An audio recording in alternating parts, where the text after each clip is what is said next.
నమస్తే. బాలీవుడ్ హీరో విక్కీ కౌశల్ నటించిన చావా సినిమా గత నెలలో మరాఠీ, హిందీలో విడుదలై భారీ విజయాన్ని అందుకున్న విషయం తెలిసిందే.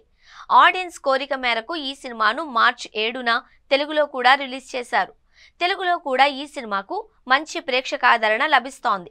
ఈ సినిమా విడుదలైన నాటి నుంచే ఛత్రపతి శివాజీ మహారాజ్, ఔరంగజేబుకు సంబంధించిన అంశం దేశంలో చాలా హాట్ టాపిక్ గా మారింది. అన్ని రాజకీయ పార్టీలు ఈ అవకాశాన్ని సద్వినియోగం చేసుకుంటున్నాయి.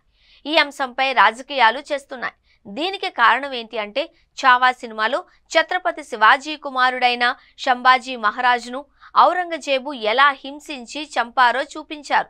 మతం మారితే చాలు సకల భోగాలను అందిస్తాను అన్న ఔరంగజేబు ఆఫర్ని నిర్ద్వందంగా తిరస్కరించి ప్రాణాలను సైతం వదిలిన మహావీరుడైన సంభాజీ జీవిత చరిత్రను చావా సినిమాలో చూపించారు.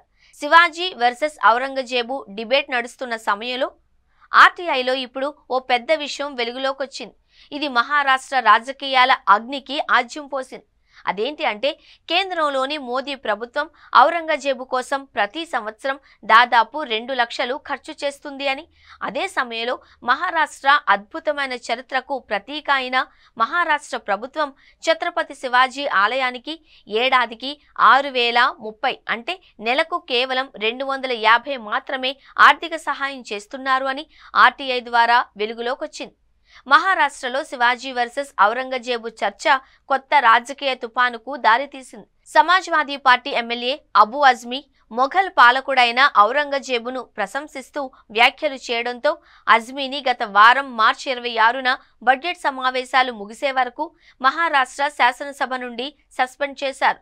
ఇప్పుడు ఛత్రపతి శివాజీ ఆలయాన్ని నిర్వహించే ట్రస్టుకు మహారాష్ట్ర ప్రభుత్వం ఏటా 6,030 రూపాయలు ఆర్థిక సహాయం అందిస్తుంది అని కేంద్ర ప్రభుత్వ పురావస్తు సర్వే ఆఫ్ ఇండియా ఔరంగజేబు సమాధి నిర్వహణకు ఏటా 2 లక్షలు ఖర్చు చేస్తుంది అని ఆర్టీఐ వెల్లడించడంతో ఈ ఇష్యూ తీవ్ర చర్చనీయాంశంగా మారింది.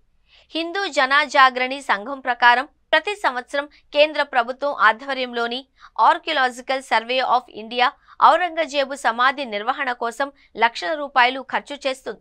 దీనికి సంబంధించి అందిన సమాచారం ప్రకారం 2021-22 సంవత్సరంలో 2,55,160 రూపాయలు, 2022-23 సంవత్సరంలో 2,06,36 రూపాయలు ఖర్చు చేశారు. ఈ లెక్కన చూస్తే కేంద్ర ప్రభుత్వం ఇప్పుడు దాదాపు 6.5 లక్షల కోట్లు ఖర్చు చేసింది. ఆర్టీఐలో ఈ విషయాలు వెల్లడైనప్పటి నుండి అనేక హిందూ సంస్థలు వివిధ ప్రశ్నలను లేవనెత్తుతున్నాయి. భారతదేశాన్ని నాశనం చేసిన ఔరంగజేబు సమాధికి లక్షల రూపాయలు ఖర్చు పెడుతూ ఛత్రపతి శివాజీకి ఇంత తక్కువ చెల్లించడం ద్వారా ఇంత వివక్ష ఎందుకు అని ప్రశ్నిస్తున్నాయి. ఔరంగజేబు సమాధి నిర్వహణకు ఈ సమయాన్ని వెంటనే నిలిపివేయాలి అని హిందూ జనజాగృతి సమితి కూడా డిమాండ్ చేసింది.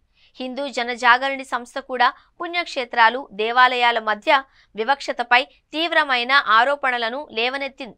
ఔరంగజేబు సమాధికి అందిస్తున్న సహాయాన్ని వెంటనే నిలిపివేయాలి అని, ఈ సహాయాన్ని ఛత్రపతి శివాజీ ఆలయానికి అందించాలి అని ఆ సంస్థ డిమాండ్ చేసింది.